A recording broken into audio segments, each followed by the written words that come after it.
GeneralAndrews, and the Dream Stream presents Rapid Runs.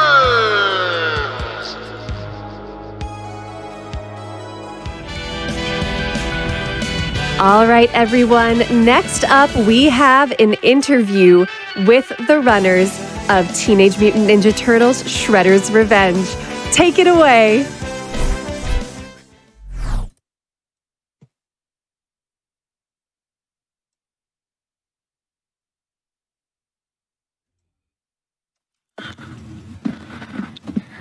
Thank you so much for the invitation. Yeah, thanks for having us. Thank you. Thank you. Cowabunga.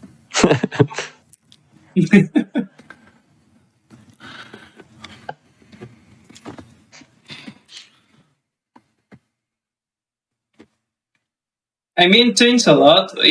Compared to the single run, you have more fancy stuff to do, and also you have more enemies to beat.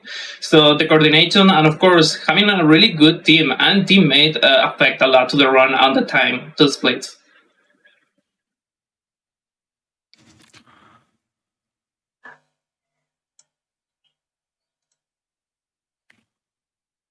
Ooh, good question here. So patch 103 was something actually for the majority of the time we've been all playing on since the game came out with slight little changes that came along.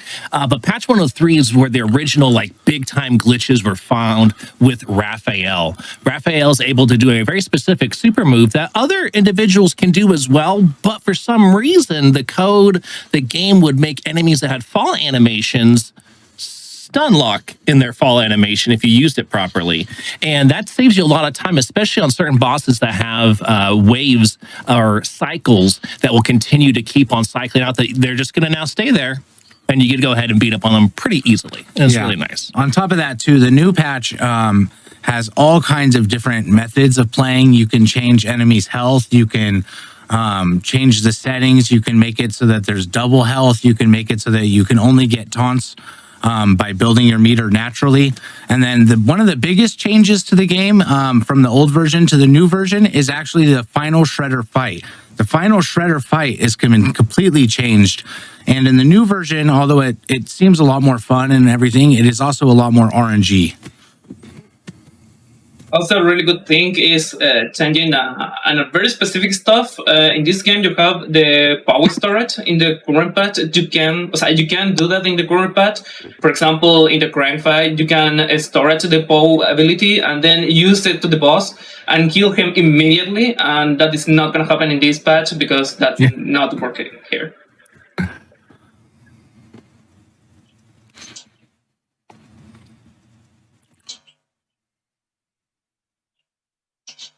I think Paul can answer this question.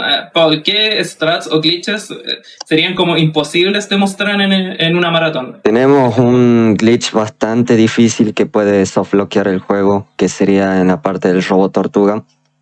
Ese glitch es bastante arriesgado, así que hay que tener mucho cuidado en la run. Nada más que eso. Yeah, he says one of the important glitches of the game is the stone lock, as Andrew said before. But one of the important bosses, the robot turtle, having a specific property, and if you mess her up, you soft lock the game. So it's really difficult to performance. And also, if you're doing it correctly, it's like, okay, you're saving like 20 seconds. The run is over. Let's do it. The run is over.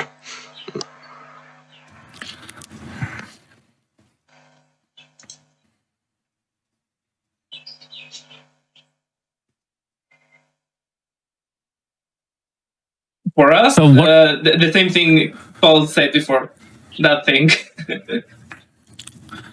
Yeah, so I'd say the hardest thing in the run, honestly, is going to be when somebody makes a mistake covering for it. Because like they were talking about earlier too, having two good players is really crucial. And you've really got to be able to cover your guy's back if he makes a mistake on a move, so... And to finish on that is it's also knowing when to stay patient in your spot where they do have their own backup versus when do you come over and help them because they're not going to be able to do their own backup and you cover them and then can move on to the very next scene. All right. Well, that sounds like there's a lot to think about, particularly in the co-op setting here. So that's the difference between a good team and an amazing team. the coordination affects a lot here. So as a co-op speedrun, when did you all start doing co-op speedruns together? And where does Shredder's Revenge rank kind of among those co-ops? That's a really good question. For us, we started 2 years ago with Scott Pilgrim vs. the World. That's the game with Paul we meet up, and it's like, okay, we're both playing really good single play. Why not try co-op? Why not to try create new stuff? Why not to try some new glitches? And that game had a lot of extra mechanics. So when we discover we have a natural thing, it's like, okay, we need to play more games. We need to play more games. And every single one of them, we did always the same. It's like, okay, we need to still enjoy co-op. So for us, this guy started speedrunning probably, 5-6 years ago now? 2016 is when I started, that long ago? So making me feel old. But he started running a long time ago, and for a long time I was like, dude, I'm not a speedrunner. I play games for fun. And then one day I actually watched him play Turtles in Time for the SNES with another friend of ours, and I was like, hey, if there was a game I'd speedrun, it'd be that game. And then we just started playing Turtles games, and we went from Turtles 4 to Turtles 3 to Turtles 2 to Hyperstone Heist, and we just really got into speedrunning Turtles games. So to be here and representing another, Turtles game is just freaking awesome, And Shredder's Revenge for us, I would say if it's not number one, it's 1B. If it's not number one, yeah.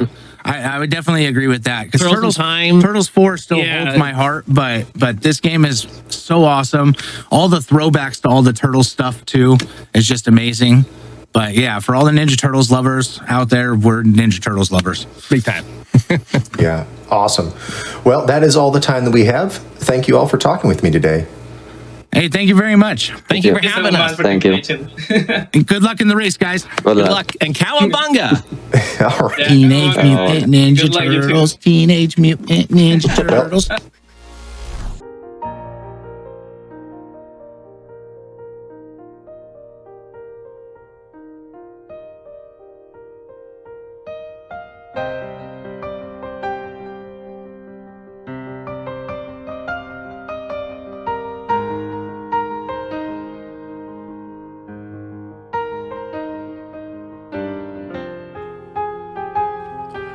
Let's see here. Oh, we have a $50 donation from an Onyx Mouse saying, I hear Aperture's quite inventive, but their overhead costs are expensive.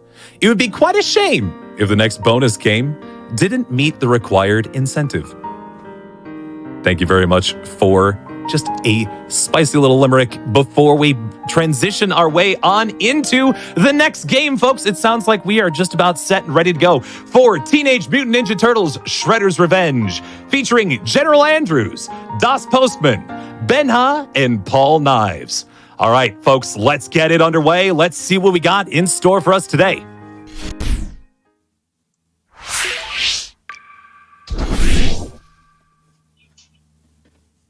Hello, everyone, and welcome. My name is ateatree, and I hope you are ready for this totally tubular 2v2 showdown that we've got for you today. This is Teenage Mutant Ninja Turtles Shredder's Revenge, and with me here, I have the handsome and talented Arispici on co-commentary. How you doing today? I'm doing fantastic, T-Tree, and I'm so happy to be here at GDQ presenting this amazing race, because we have two excellent teams going up against each other. We have our GDQ veteran Turtles runners, GeneralAndrews and Dospostmann, against our team representing South America, Benja and Paul Knives. Hello, everyone. Yes, Team USA and Team Sudamericano. It's going to be a good one. Yeah. All right, so let's talk a little bit about our category here. What do all those words on your screen right now mean? Well, some of them are self-explanatory. We've got two teams of two, and they are co-oping with each other inside each team, but arcade means that they're playing on a mode where, while they have all their moves unlocked, they only have one bar of super to use instead of the 3 that you might have if you've seen the story mode. And the chill is the difficulty, meaning enemies are just a little bit more forgiving, but it is on our players to move through their screens just as quickly as possible. So if everyone's ready, let's just make sure we've got everyone in character select so we can get started. Okay, first of all, Paul, vamos a mutear a todos. Primero, apaga tu micrófono del OBS y empieza a mutear al resto menos a mí. Por eso yo aviso que estamos listos.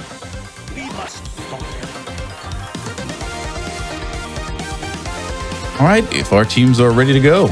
Ready. We are good to go. We've got one set.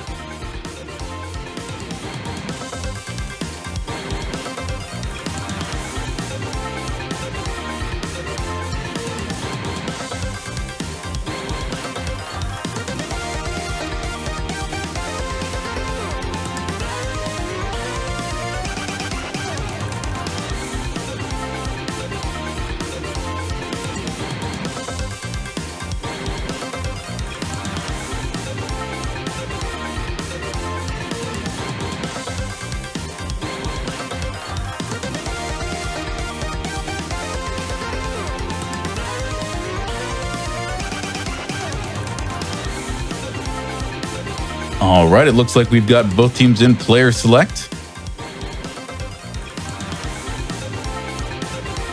We've got our teams locked in, Raphael and Splinter, showing from both teams. We'll explain why in just a little bit.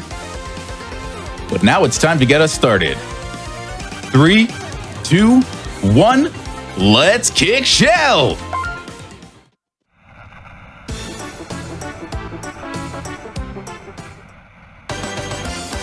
Breaking news. Yeah, as you're seeing on both screens, we have these well-crafted, amazing 80s retro throwback episode titles starting off each episode as our players run into jaw-breaking news. You see them already on both screens splitting up the sides of the screen that they're covering so they can mow through these foot soldiers just as quickly as possible. Absolutely, and they are both making quick work of these first couple screens here. You're going to see a couple different techniques coming out, where you're seeing the runners use a charge attack, which a quick charge attack will do 2 damage, and a fully charged one will do 4 damage, which takes out these stock foot soldiers almost immediately. Yeah, that's right. The average foot soldier has exactly 4 health. Anyone who's carrying something instead has 2, so they can change up their techniques just a little bit to take those screens out faster. But you see our players working in just amazing harmony. Everyone takes their baddie, and it's one of these games where the faster you clear the enemies that are currently on screen, the faster the game will let you move on to the next screen. So you'll see our players using diving supers and other techniques to take out enemies just as soon as they're technically vulnerable on the screen. Before you might think to attack them, they're already done.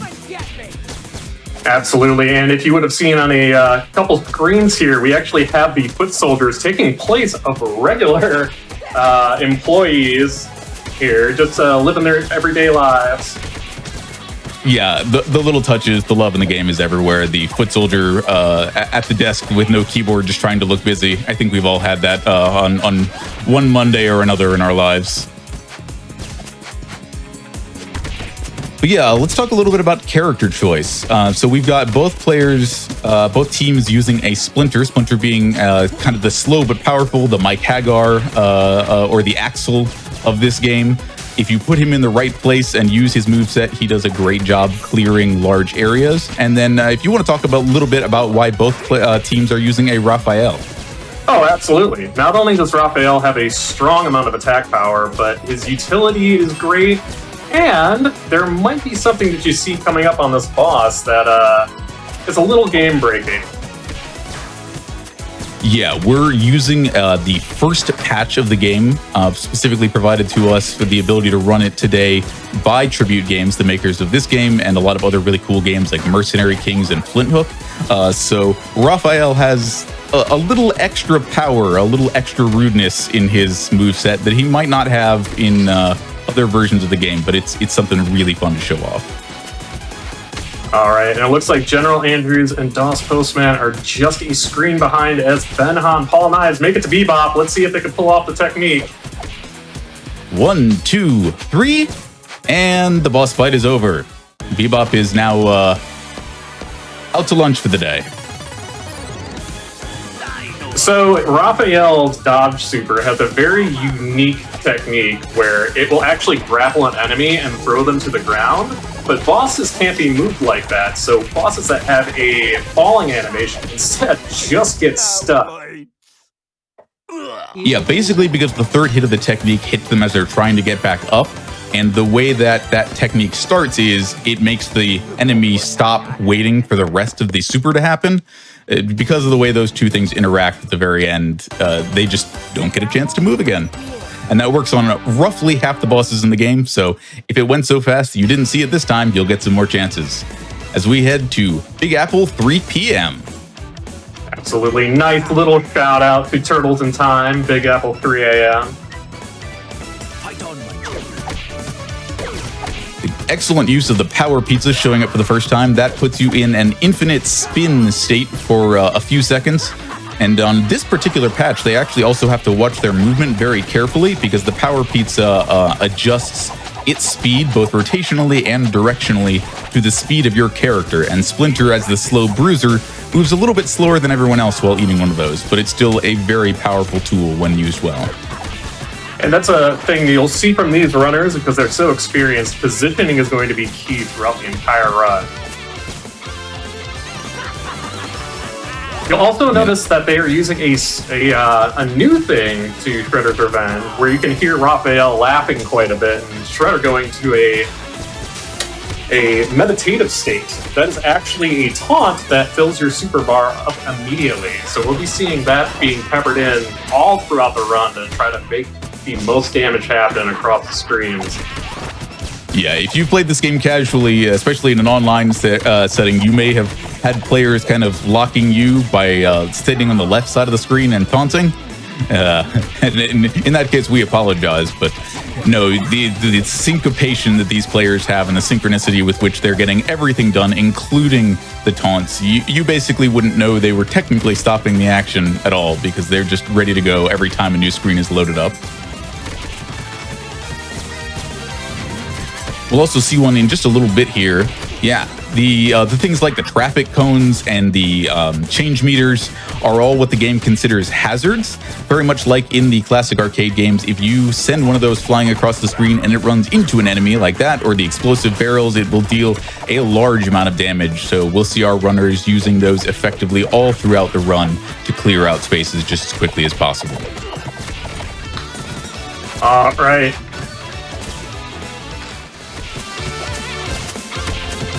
Time for a new power-up in just a moment here. Yep.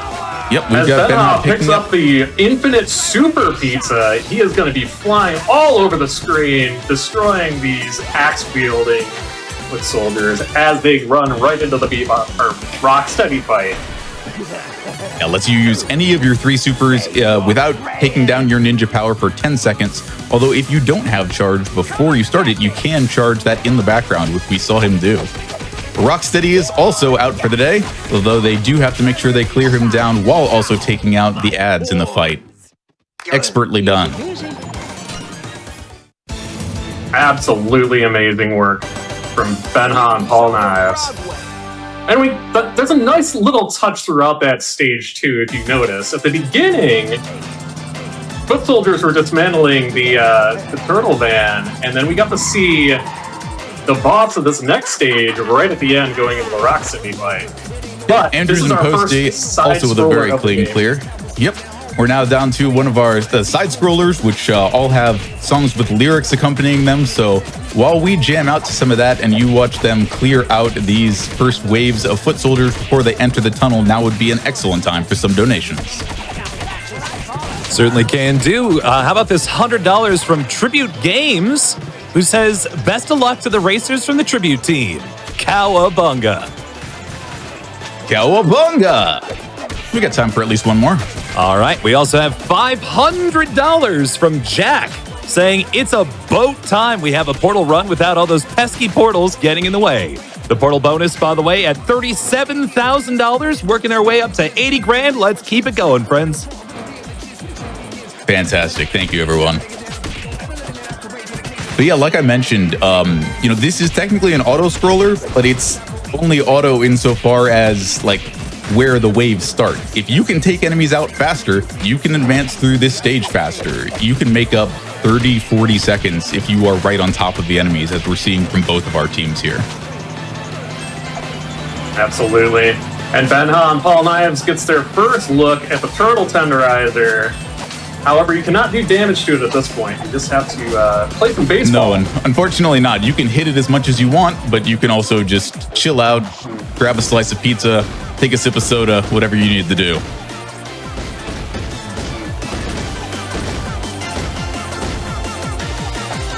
Oh, that's a home run right there from Splinter, from GeneralAndrews and Dospostmann.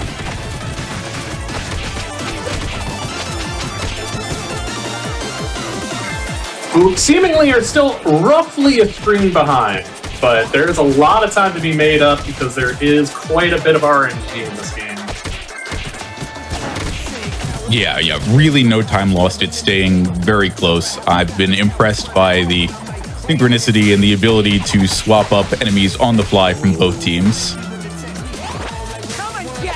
And the other thing to know is, just like classic arcade games, almost every combination of difficulty and players changes up the spawns just a little bit.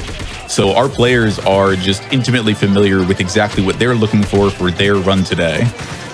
So there's just enough different, if you're playing as a solo player, like I typically do, it's a different experience. You'll have some of the same enemies, but some things will come out differently in addition to needing to handle them differently. So these players are fine-tuned for exactly what they're doing right now, and it shows. All right, you want to talk a little bit about this fight, Ateatree? Sure. The Turtle Tenderizer is, in casual, a very difficult boss, but as I think we'll see shortly here, for players who are familiar with what it does and its patterns, is actually one of the easier bosses in the fight. Because if you manipulate its AI, you can kind of keep it towards the front of the screen, have it swerve around as little as possible. And with tactical use of especially the Splinter special, the highest damage single move in the game at 3 hits of 5, you can do what Benja and Paul Knives just did and take it out with it getting virtually no attacks on you at all. Let's see if Andrews and Posty do the same. Destroy the turtle. Rumble in the zoo. Yep, one special, and the Tenderizer does not swerve backwards towards them. That is something that you want to watch out for. Let's see if they're... Yes, they got a gun cycle, so the Tenderizer is not heading towards the back of the screen, and they finish it off nice and clean as Benja and Knives head into the next level, the zoo. Great work on that fight from both teams. So the zoo is a very fun stage because there is not only the environmental hazards, but this is one of the first examples in this game of some background hazards, I would say. Our favorite background hazards. Yeah, that'll come up in a little bit. Although if you notice the statues that popped out foot soldiers from them was, I thought, what you were talking about at the time. They do start doing that throughout all these subsequent levels and have things that look like background elements start popping out at you. Yeah, we'll see a new range of enemies introduced. We've now got the Archer foot soldiers, who actually only have a single hit point and are typically really best for actually keeping your ninja power up if you need it, or just trying to clear an extra wave to get the next ones to come in faster. We've also got our hot pink or magenta axe soldiers. They have a higher hit point total, so you'll see our players using those diving supers, which unilaterally across whatever character each player is using do 10 damage. So they are a very reliable clear on almost every enemy type in the game. Absolutely, especially when we get into the later levels, we'll be seeing almost consistent spam of dive supers.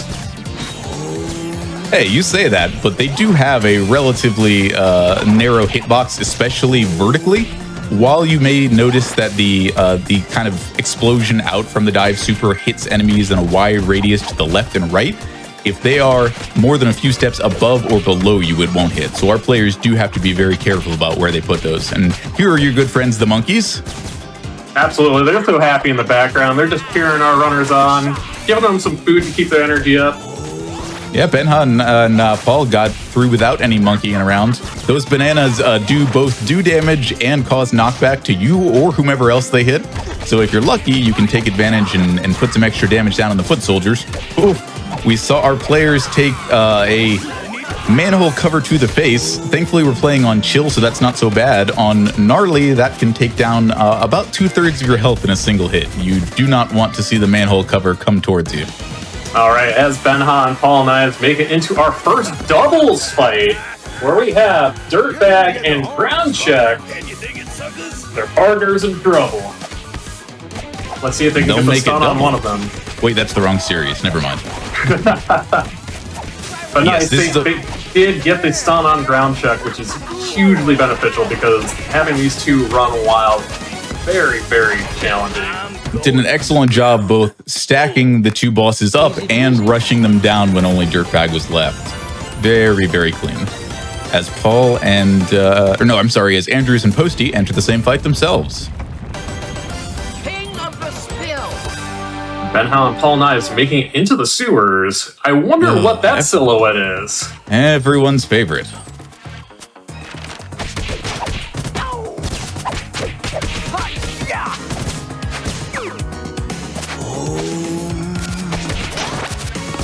Andrews and Posty with a good job getting that AoE damage down onto both bosses. Trying to go for the double clear, nice. Just one hit off, but nicely done.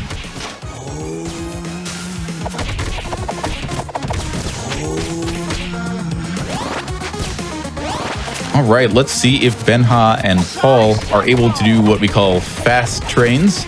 If you're able to clear all the enemies, they absolutely did on the first one there. You saw those two trains come in consecutively. If you haven't cleared out several enemies on the screen, including the ones that spawn down on the tracks, you won't get that happening. But with skillful use of the two standing AoE supers, they were able to get that both times. Very well done.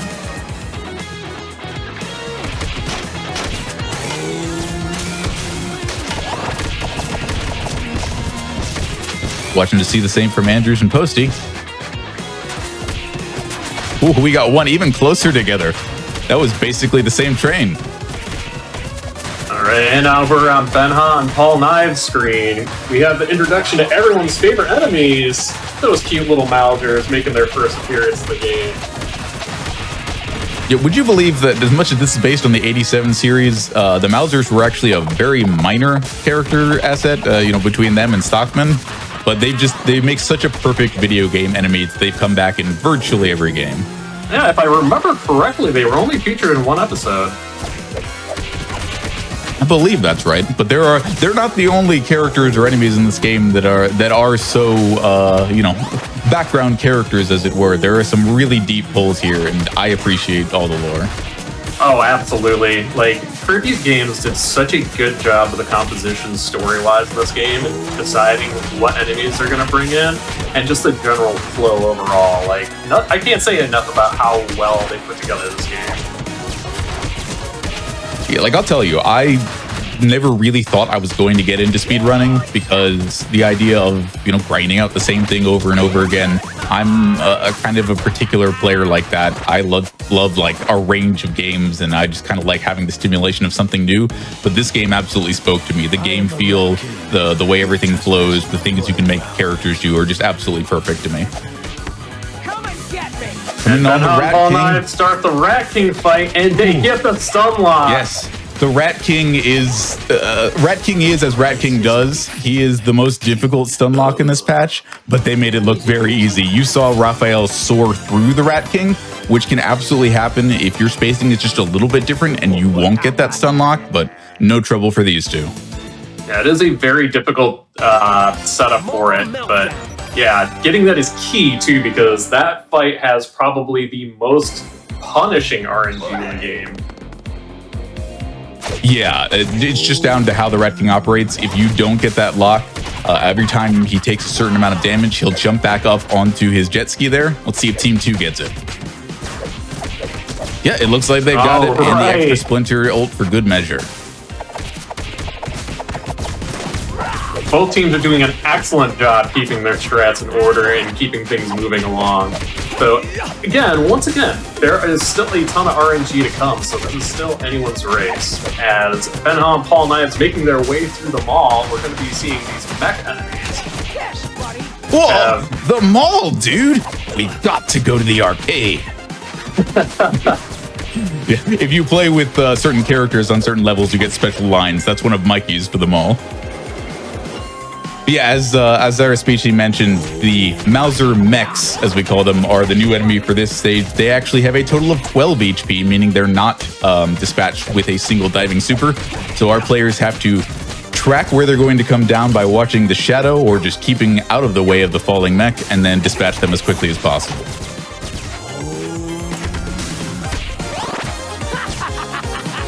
Both teams doing a really excellent job of that. Splinter is probably my favorite for doing that because his rising and diving kicks both do 2 damage.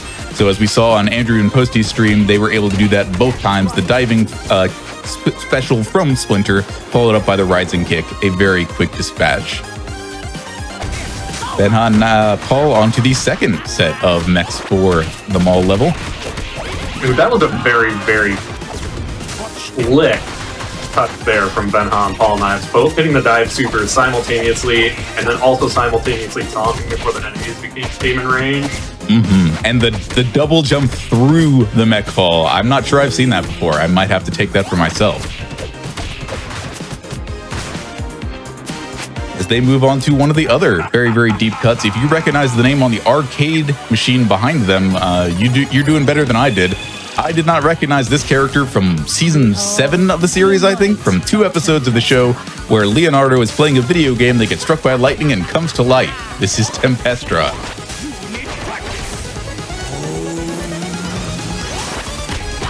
You may recognize these two, though. Oh, absolutely. Got a little Toka and Razor. From some of my Turtles content. Secret of the Ooze. Easy peasy. Oh, wow. Benja and Paul Knives making quick work at Tempestra, even getting the quick kill.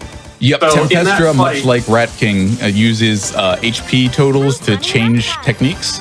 So when she takes enough damage, you see her charge up that electricity discharge.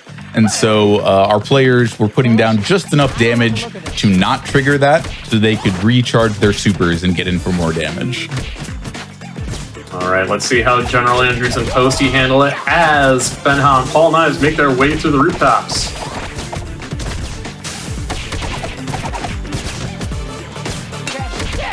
Hey, do we have time for a donation or two? Yeah, go for it. All right, we got ourselves $20 from Russ saying, enjoying some pizza time with this bodacious race. Go Posty in general. Cowabunga, dudes. P.S. Raph, best turtle. And a $20 donation from Legend Donnelly saying, good luck to both teams. Hoping for an awesome race. Excited to see this amazing game in AGDQ. Cowabunga. Thank you, everyone. Good to hear from you, Donnelly. Thanks for everything you did making this run possible. And, you know, if you are a longtime player of the arcade games, you will absolutely agree that Raph is the best turtle because he's been probably the best choice for most of the games, especially Turtles in Time. And this particular patch, as you've seen, he was undisputedly the best turtle. But I'm going to have to say that my favorite for this game is either Splinter or April, which is funny because neither of them is a turtle. But all right, Benja and Paul are approaching the first vertical auto-scroller, the classic of the beat-em-up genre, the elevator action level. Absolutely. I think one of my favorite parts about this game is the fact that it doesn't drag on too much. A lot of beat-em-ups, the elevators drag on forever. It feels like you're stuck there for 100 years, but this goes by fairly quickly and they're able to move on to the next part of the stage. Yeah, I would say that almost none of the set pieces in the game outstay their welcome. It's really just like there's so much fun stuff going on. As Chad is noticing, you know, the original voice actors for the Turtles and as many characters as Tribute could get their hands on came back for this game. It's an absolute audio-visual delight. You know, we have another new enemy type here, the Falcon or Sword Foot. They are one of the enemies that certain characters, especially your Splinter, your slower characters, really dislike, because if they finish their initial jump-in animations, they will immediately go into blocking.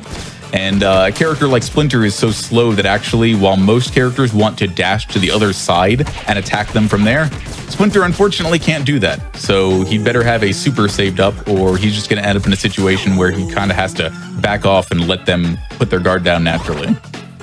All right, and here comes our second duo fight on Benja and 𝐿𝐼𝐏𝐿𝐄𝐍𝐓 screen is Bebop and Rocksteady together. I'm good. But which one's the bad and the ugly? Oh, and he gets the stun lock on Rocksteady. I was worried that wouldn't happen for a moment there, because I've seen runs where they get separated due to the way the traffic cone hits them. But that was very, very clean. And they made sure to attack the one who wasn't stun locked first so they could come back for Rocksteady later. Yeah, just the other thing, you may not even have noticed it in how quick the fight went, but the AI for those two is partially based, as far as we can tell, on how close they are to each other and like where they are relative to each other. So when one of them gets locked up, the other one, as long as they're close, kind of stops doing most of their moves. So it makes it that much easier to rush them both down. And speaking of vocal soundtracks, probably my favorite song in the entire game, as Benja and 𝐿𝐼𝐏𝐿𝐄𝐍𝐓 making their way through the second side scroller. We probably have some time for some more donations. Yeah, please do. We sure can. We have $50 from Zyrak saying, "Yo, Turtle friends, sad not to be racing with you, but good luck showing off this awesome game to the speedrunning world and repping the Turtles community. Cowabunga." We also have $25 from Anaxagor. There we go. Saying cowabunga to my fellow TMNT SR devs. Thank you very much. Awesome. Love to hear from the devs. All right. And if you notice on GeneralAndrews and Posty's screen, they managed to get the stun lock on Bebop that time as opposed to Rocksteady. Yeah, but the principle is ultimately pretty much the same.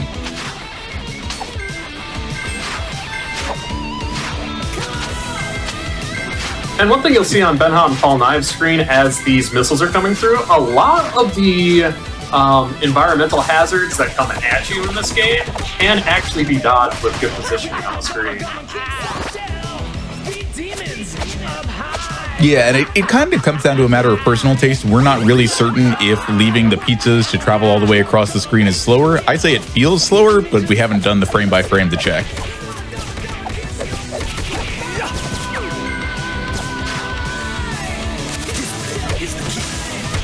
Do we have time for a few more donos? Absolutely. Please do. All right, we got $10 from Tempest Mask 1000 saying, "We're lean, green pizza eating machines." While born in the late 90s, TMNT was a part of my childhood I'll never forget. And this game from last year is truly something else. Big best of luck to everyone. And a special shout out to my host pal, ateatree, plus my Gunvolt amigo, Benja. And we got $50 from Cycleized saying, "Cowabunga, dude! Love the entire TMNT franchise. It's so good to see Shredder's Revenge during this event.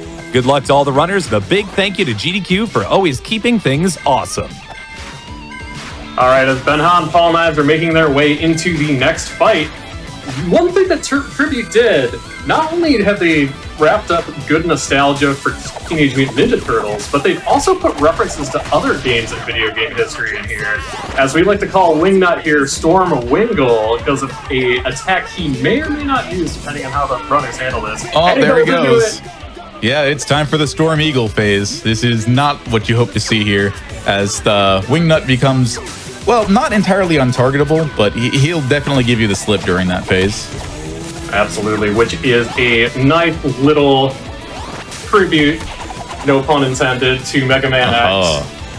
I want to point out something that you might have just seen on Andrews and Posty's screen. This is something that we're kind of taken to calling blimp skips.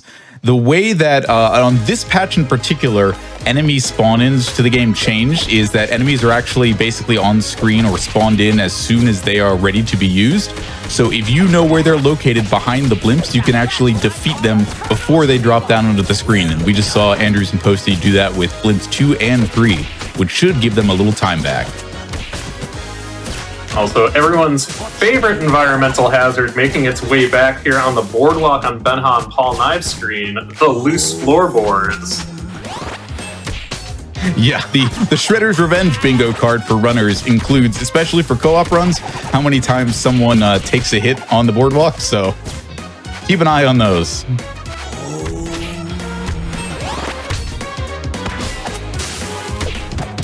All All right, Andrews and Posty did not see the Storm Eagle phase, so they might catch up a little more time here. They can stay pinned to the right side of the screen and burn Wingnut down.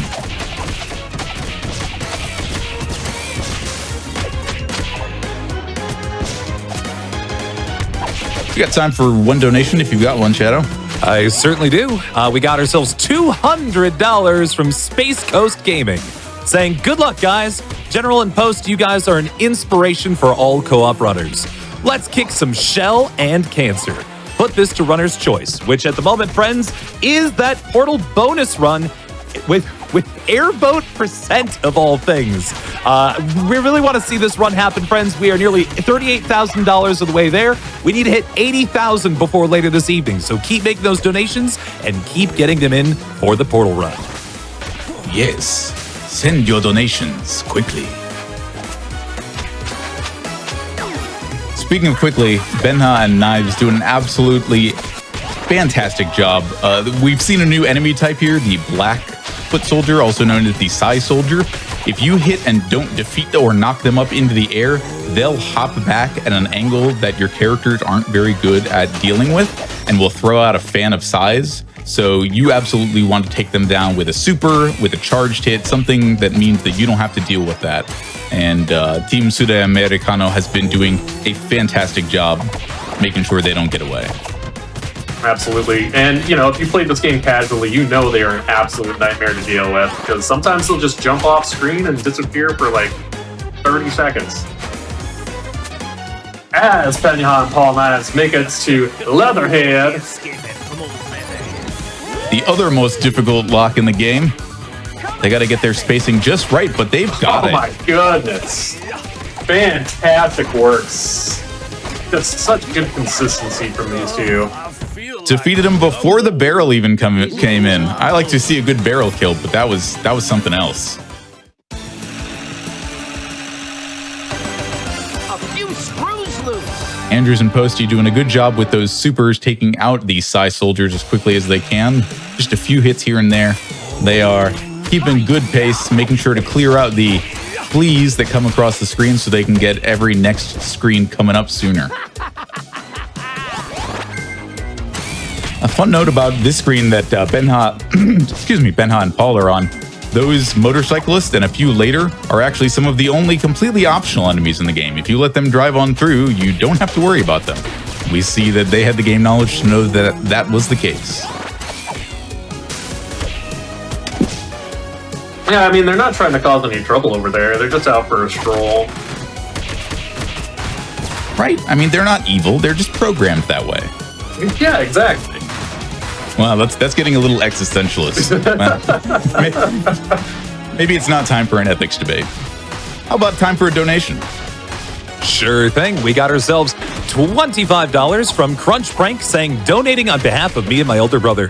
The TMNT franchise defined our youth throughout the 90s. I was Donatello and he was Michelangelo. Good luck, runners. Thank you so much. All right, time for another new enemy type you're seeing on Benja and Paul's screen. That big Mauser has the 10 health, so a little bit less, just enough to be dive superable, but does drop 2 extra Mausers when defeated, so the players have to keep an eye. It's an arc that you can keep track of, and it's clear these players know exactly how it goes, but if it gets away from you, if it bounces when you hit it with the dive super, you need to readjust quickly to make sure that you can defeat those extra minions.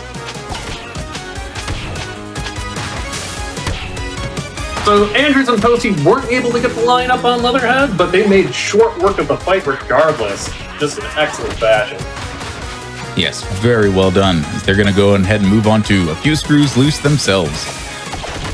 Meanwhile, Benja and Paul moving out to the front of the house in the 1980s or early 1990s retro department store. So if anybody needs some CRTs, I think we know a place. Yeah, they're on clearance right now, if you notice from the sign. Excellent. I love a good sale. Absolutely. One thing to note about those big Mausers as well, you want to make sure you're getting them taken care of quickly, because if they do their grab attack, they actually become not necessarily invulnerable, but they become unkillable from the super. Yes, So it that's takes them right. down to They 1 have a HP. move where they can extend their claws out, and during that time, they cannot be defeated. We actually haven't seen it yet, because our players are doing a stupendous job. Now, technically, the very hardest stun lock in the game is this one, but I don't think our players are planning on doing it, because if you mess it up and it's just a few frame window, your run is over. Oh no! Oh, Benja! Oh, They look did. at that! tremendous. That is a lot of practice right there. In my best days, I got it maybe 2/3 of the time. And if you don't get it right, that's 30 minutes of work out the window. But Wow. no problem for our players. I am color me impressed. I have not seen that pulled off successfully before. So what better place and what better time than now here at GDQ? It's true. I don't think that's ever happened before during a marathon run of Shredder's Revenge. As Benja and Paul Knives make their way into the museum, we're about to see another new enemy type. That, of course, are these very friendly Triceratons. Yeah, the Triceratons have all the unfun qualities of the axe-wielding soldiers, and then some. They have a basically instant auto attack once they're fully capable, once they finish running in on screen. If you jump in on them and they feel like hitting you, they'll just swing those horns on their head forward and you will take damage and get knocked away. It is just that quick. And then we have our green Triceratons, which use front-facing shields once they get the chance to set up and then fire guns at you. But you haven't seen any of that happening so far because they are just getting taken down with ruthless efficiency. That's a good way to put it. Ruthless efficiency. Put a donation as Andrews and Posty get set up for the Metalhead fight themselves. Sure thing. We have $10 from Andos saying, "Let's kick shell. Let's put our turtle power together to help fight cancer. Good luck to all the speedrunners." Thank you so much. One more? Sure thing. Here's $5 from Conrad saying, "Had to comment during the TMNT run. Obviously, Michelangelo is the best turtle." Thank you. I mean, Michelangelo is the bard of the group for this game. He's just a little underpowered compared to everybody else, but people love to see him in a co-op run. It just everything from his run animation to his taunt are so much fun, and it makes your day to see one in a run. As we see Benja and Paul Knives killing these enemies and sending them back to either in time or out to the technical room. No. Dimension X, I would guess. As they come up against Captain Zorax, let's see if they get yet another stun. Yeah, this one works just a tiny little bit differently in that he does still have an active hurt box depending on where you stop him in that animation, but it looks like they did a great job. No knockbacks, no time lost, no love lost for poor Zorax and the Triceratons, but a very clean defeat. Another fight that can get a little tricky if you don't get that stun lock, because he can send waves and waves of Triceratons at you, and some of them stay on screen and just can make the fight really messy. So good on Benja and Paul Knives for being able to pull that off. Yeah, the movement and the execution is so clean here. They look like they've opened up about a 1-level advantage, but the levels only get more difficult from here, and every little mistake or misplacement can cause plenty of time, so not nearly over yet. Not all over until the pizza's eaten. As we watch them disable that electric generator, there are a couple of places on the floor there where those green cords connect that are otherwise considered damage and hazard zones, so very smart of them to get that taken care of before they proceed. What I'd say is very impressive by the runners. Even if things start getting a little out of hand, they have so many backup strategies in their pocket to be able to handle these things, and they can make adjustments so quickly. Yeah, there's an extent to which knowing where the spawns are going to come up in what order is like that's the skill you grind out in terms of, you know, knowing what to do and the muscle memory for execution. But being a good improviser, especially in a co-op run, is absolutely crucial to, like they said during the interview, it's the difference between a good runner or a good team and a great team. And we are absolutely seeing that here. These are both great teams. Ah, my favorite enemies, the laser discs. At least that's what I call them, because they're disc-shaped and they shoot lasers. They probably have a real name, but I don't know what it is. Yeah, so much fun, those enemies, because you cannot kill them unless they're knocked over. You can only knock them over with a attack that does 2 or more damage.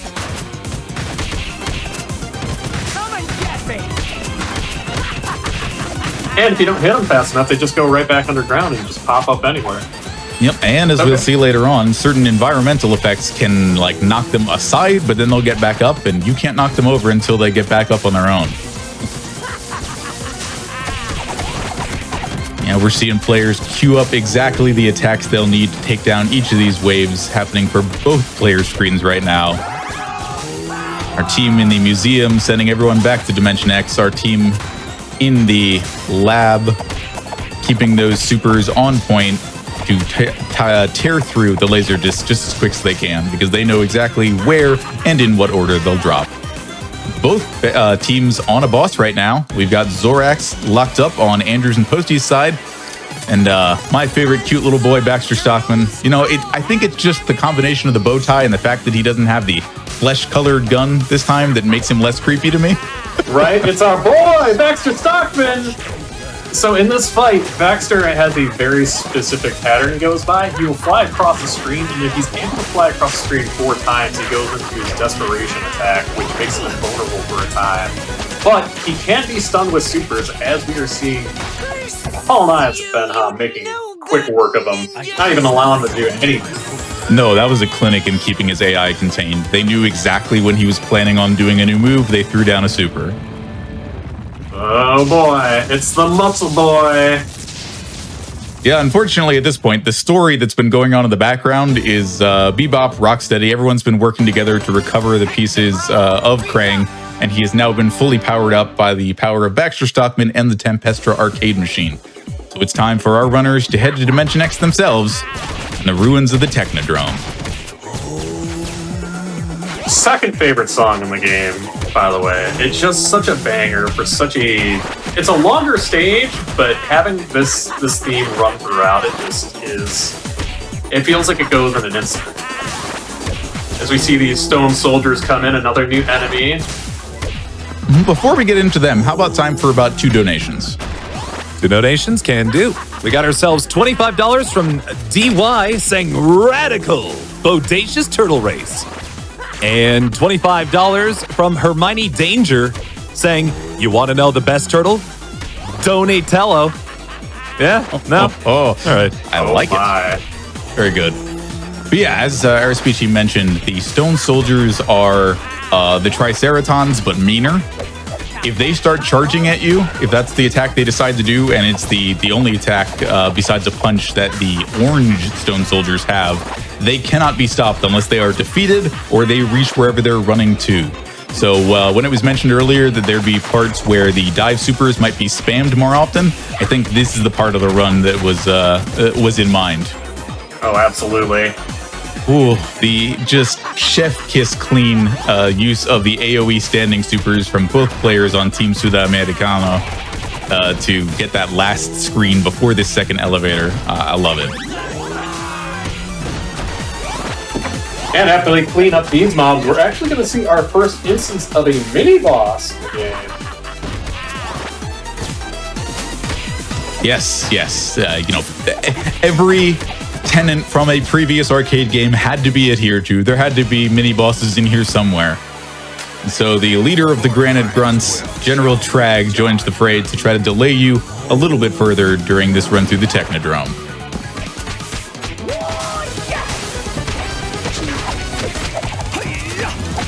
As you can see, unlike Zorax, he doesn't have to do anything to summon his minions. They just come in automatically, but was basically no trouble for our runners. They knew where they were going to show up and they were ready.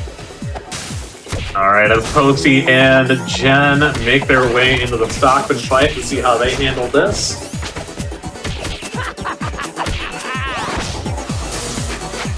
Yep, doing a good job juggling those supers as well. There are 5 or 6 different speeds of super. You may notice that the 2 characters take slightly shorter or longer. Raphael actually having the very fastest super in the game, which is part of what makes him so cool but rude. And Splinter having one of the slower ones, so they really have to pace that out between them to keep enemies locked up. But they did an excellent job.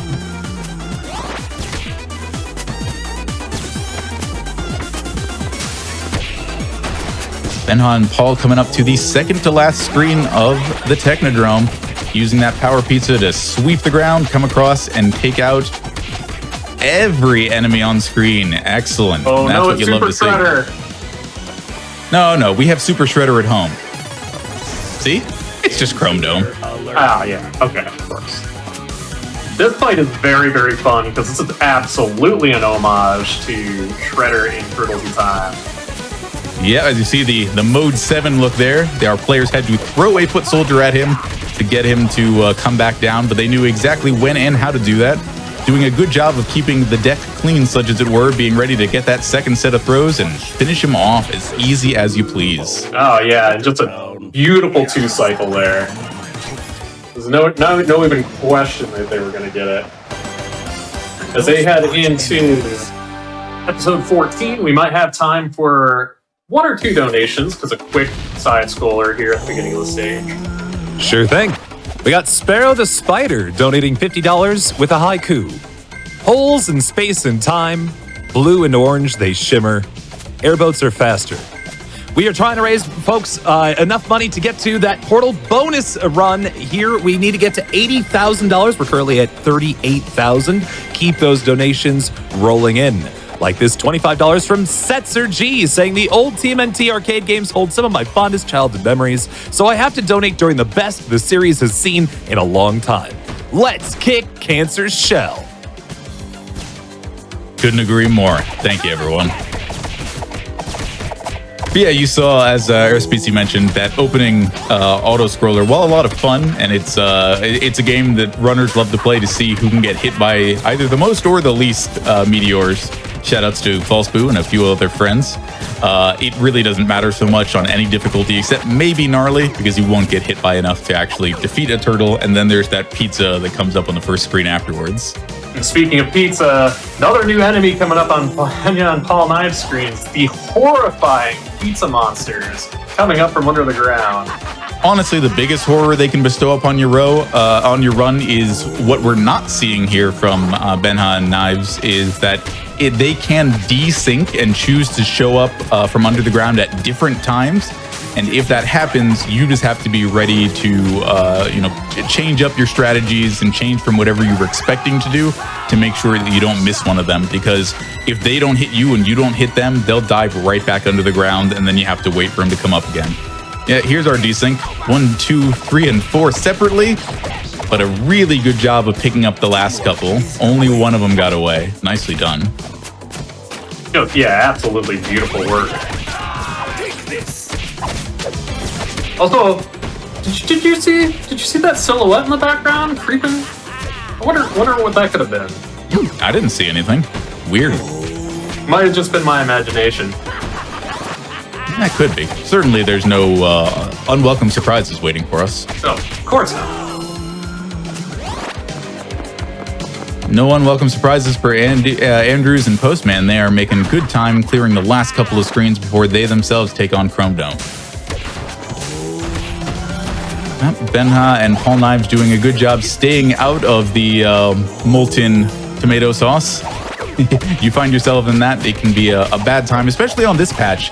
I found that if you happen to be doing a charge attack or anything else that grants you a super armor state and you're standing in that, it will drain your health every tick. And you can defeat yourself in about half a second. So... Also, we did not see it in Benja and Paul Knives screen, but that little shredder had the background on that past screen there as a nice little reference to Raiders of the Lost Ark. Ah, yes, the golden idol, such as it were. Yes. And everyone's most disliked boss from Turtles in Time, Slash, making an appearance here in Shredder's Revenge.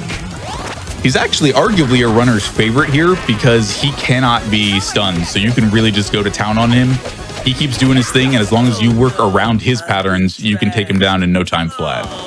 Yes, definitely a far cry from the difficulty in the previous game, as our runners, Benja and Paul Knives, make it to the penultimate stage. It's separated by exactly one level here. Let's see how it goes over the course of the last stage and change. And this is going to be the last, like, full-on stage, so you're going to see a ridiculous combination of enemies. Basically, Shredder is throwing the entire kitchen sink of the Foot Clan right at you. Yeah, I consider this basically your final exam. You see every enemy type, almost every situation of enemies and combinations you've seen before, and a few new ones. So it's really meant to keep you on your toes. No matter how many toes you might happen to have. Yep. And Benja and Paul Knives making quick work of these screens as well. We probably have some time for a few more donations. Yeah, please do. Give us 3. 3, all right. We got ourselves $100 from Bahamut X saying, great seeing the new TMNT game on AGDQ. Really enjoyed this game as I really enjoyed the original. Good luck to all the racers, though I must root for Benja and Paul Knives, fellow runners of River City Girls. Donatello is best turtle. We also have $25 from King TDN saying, let's get a Cowabunga donation train going. Cowabunga! And $50 from Mr. Funkmaster saying the cake is a lie, but the bonus game doesn't have to be. Let's go, GDQ. Speaking of which, we're still working our way up towards that $80,000 goal for that Portal bonus run, Airboat %. Let's keep seeing those donations come in for that game. Yeah, and donations that come in during this block are also can get you into the running, be entered for a wealth of prizes, including that pixel perfect standing animation Donatello Perler from Pixel Pop and the Mutanto Turtles illustration that just looks totally amazing. I might have to get a donation in myself as soon as I can. True enough, and that's $5, by the way, for the illustration and $10 or more for the Donatello Perler. Thank you very much. All right. So, Benja and Paul Knives still making their way. No hiccups here. Knowing exactly where to stand and where to position. We're going to see a few more pizza monsters coming up. Yep, the last pizza monsters of the game. And yeah, the thing with this level in particular, you probably didn't see it because they did such a capable job, but the vertical scrolling can change like when enemies come in on screen, where you stand, how they move relative to you. But these runners know exactly what they're doing.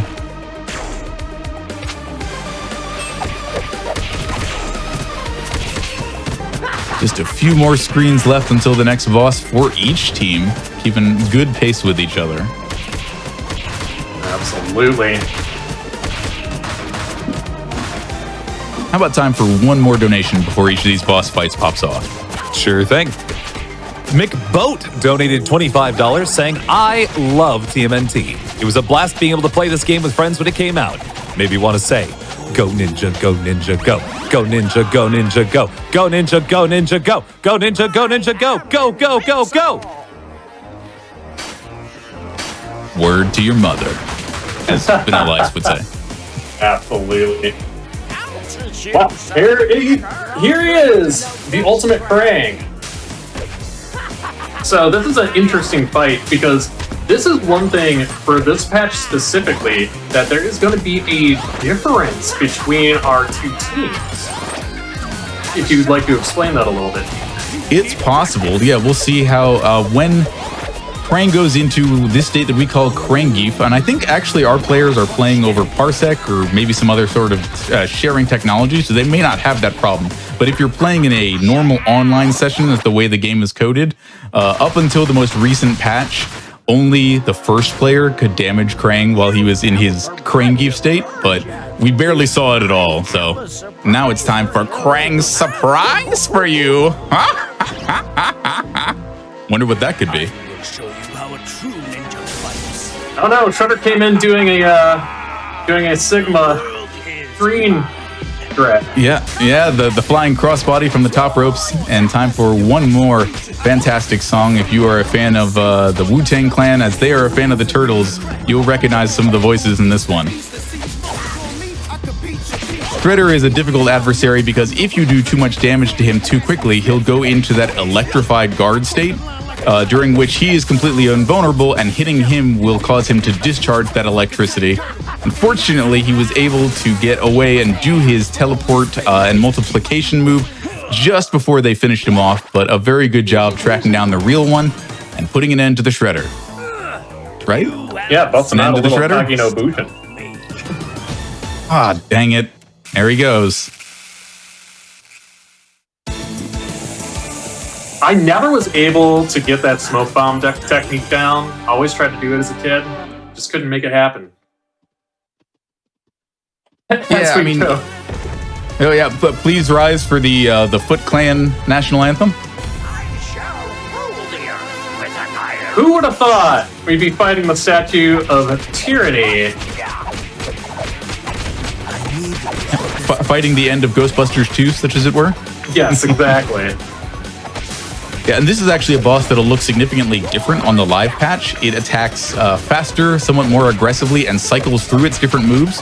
But what you'll see from the players here is they know the exact pixel on the ground in the front of the boss to stand so that that shockwave attack goes out in front of them. And they just move themselves around perfectly to avoid the visor blast and the other moves that it had available to it to take it down in no time at all. And now, Big Apple, 3 a.m.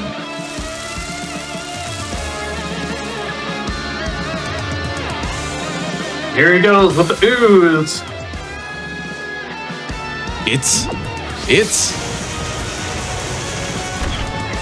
It's Kevin Nash! Yes, unfortunately, the Shredder never learns his lesson the first time.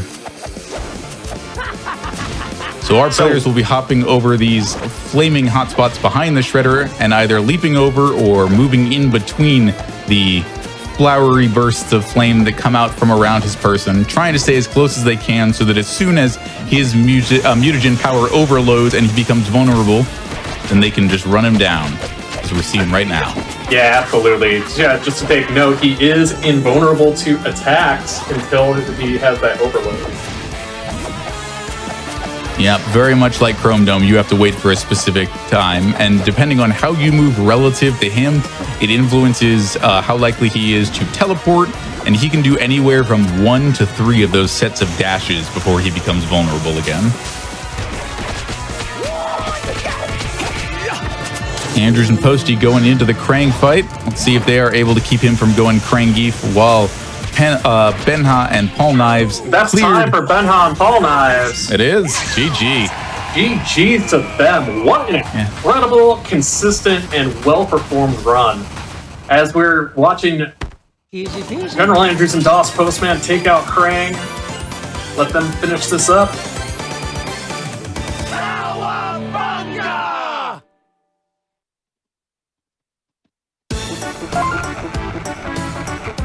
They're about to get a surprise of their own.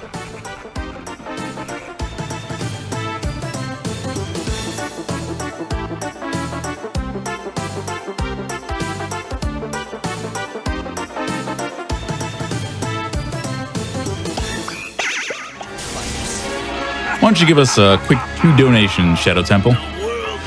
Sure thing. We got $10 from T-Rex Ranger saying TMNT means turtle puns. What do you get when you cross a turtle with a porcupine? A slowpoke. And $1,000 from Cave Johnson saying, Cave Johnson here. Caroline told me about your whole speedrunning thing, and I gotta say, great thinking. All the nerds in R&D are hourly, so this is driving our overhead straight into the ground. Don't write off the boat, though. That's a personal expense. Wait, are you J.K. Simmons? If you're J.K. Simmons, you have to tell us. That was fantastic. It was fantastic. No Thank comment. you so much for the $1,000 donation. It's such kind generosity. All right, and as Andrews and Posty move on to the final boss rush, I believe Chad has noticed something. I went to double check it myself, but I think Benja and 𝐂𝐿𝐿𝐿𝐿 just set a new world record for the category. Wow. That is extremely radical.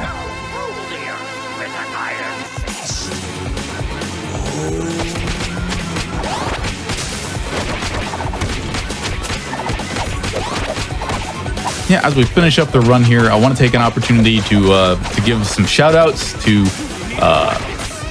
a streaming group that is a friend to many of the runners here, and they in return the 8-Bit Dojo. To all of the runners involved with the run today, GeneralAndrews, Dospostmann, Benja, and 𝐂𝐿𝐿𝐿𝐿, the TMNT RTA Discord, which you can join if you are interested in running any Teenage Mutant Ninja Turtle games, everything from the original arcade game to the first home game to the GBA games. There are friends and fans willing to help you learn any of these games. If you want to learn Shredder's Revenge, there are rather a lot of us who are, who helped make the run what it is today. Crewnan and 4N6, particularly with regards to stun locks, they figured out the techniques there for the bosses. GreenoLink with his videos, especially the ones for the damage values that really helped players wrap their heads around how each character plays.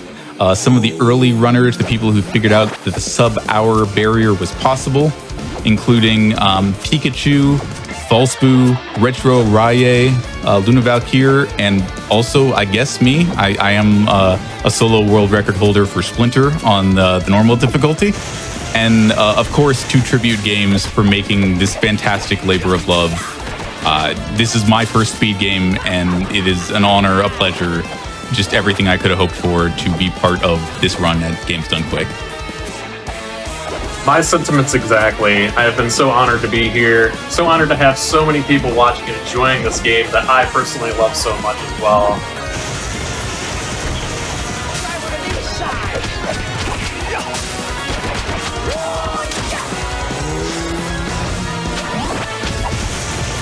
As Posty and GeneralAndrews are going to be finishing this fight off here in just a second, then it's time. GG. GG's to GeneralAndrews and Dospostmann, who have definitely a respectable time. Don't get me wrong. Oh yeah, just over the hour barrier. The hour barrier, especially in co-op, is one of those magical numbers that, like, there's a very few players out there who can make it happen, but yeah, I can confirm that pursuant to the leaderboards being figured out for previous patch versus current patch, but very much, at least on the previous patches, that run from Benja and 𝐂𝐿𝐿𝐿𝐿 is a world record. Amazing stuff. You'll love to see it. But yeah, with shout-outs out of the way, if there's anything else you want to say, Arispici, please feel free to do so. Otherwise, I will just thank everyone for watching Awesome Games Done Quick Online 2023, and hope that you stick around for more fantastic speedruns. Absolutely. Just in closing, once again, thank you all so much for watching and all of your support throughout this week. Hope you continue to have an awesome time, and I hope it's totally tubular.